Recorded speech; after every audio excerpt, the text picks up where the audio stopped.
Anshu recording studio मोहली चौक।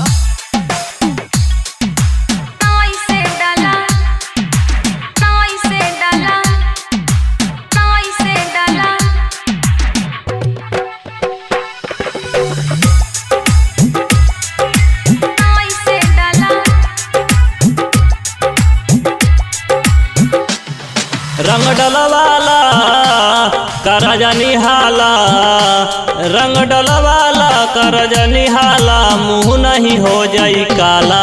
रंग डलो तुम्हारे देह पाला नाई से डाला, रंग डलो तुम्हारे देह पाला नाई से डाला। मजा लेला हमसे तू छौड़ी सट के बहुते नीक बुझाला। रंग डलो तुम्हारे देह पाला नाई से डाला, रंग डाला तुम्हारे देह पाला नाई से डाला। अरे होली हाँ बर्दाश्त करिया। नाई से डाला, नाई से डाला, नाई से डाला। अंशु रिकॉर्डिंग स्टूडियो मोहली चौक।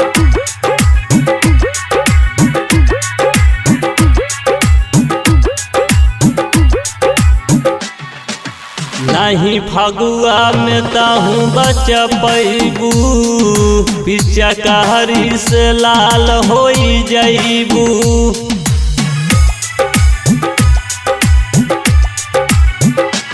नहीं फगुआ में ताहू बच पैबू, पिचा कहरी से लाल हो जाइबू।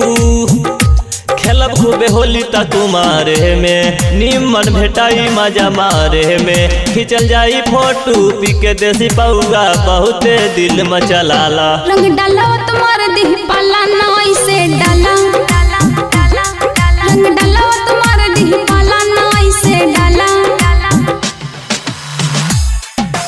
नाई से डाला, नाई से डाला, नाई से डाला।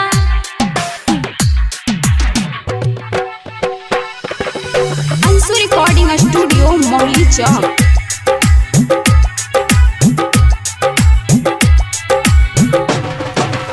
नाही करा तू सभे मन मानी, अभी बाटे नाजुक जवानी।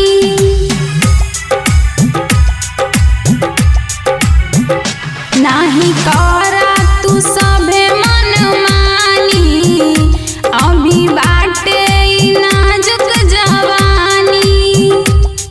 पर गैलू संतोष के फेरा में, डाल दी है चंदन रंग डेरा में। केतनो बचैबू नहीं बच पैबू, काम कर बाला हो बाला। रंग डलवा तुम्हारे देह पाला नाई से डाला, रंग डलवा तुम्हारे देह पाला नाई से डाला। अंशु रिकॉर्डिंग स्टूडियो मोहली चौक।